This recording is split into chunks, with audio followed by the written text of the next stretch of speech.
And now it's time for a brand new segment that I like to call, Is It Horror? Yeah, is it horror? Today I'm going to be talking about Alfred Hitchcock's legendary motion picture. What year was it? Alfred Hitchcock's legendary 1958 picture, Vertigo. Vertigo might seem like a tricky one, but I watched that movie and I go like, oh.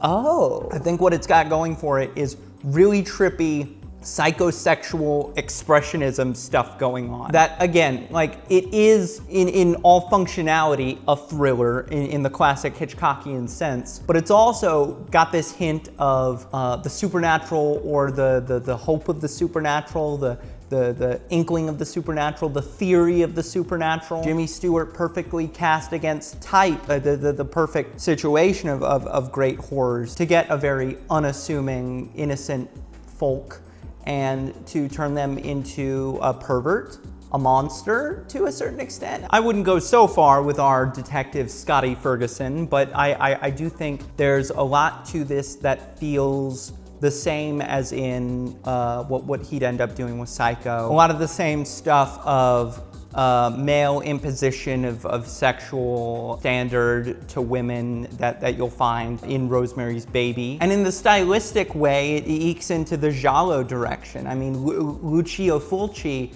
basically took a lot from Vertigo in making his 1969 film one on top of the other. Which, I mean, going even further, David Lynch, I mean, abstracts it further in Mulholland and Lost Highway. I don't know, the scariest thing about Vertigo is probably the idea that Robert Downey Jr. wants to do a remake of it. But I think at the end of the day, the way that these characters are portrayed is so intimately suggests something closer to horror than a lot of Hitchcock's work, which do fall squarely in that more film noir space, in a space that feels classical to like the British New Wave and stuff. Vertigo feels like the epitome of his American endeavor. And you know, what's more American than toxic masculinity? What's more American than that? Is it horror? What do you think?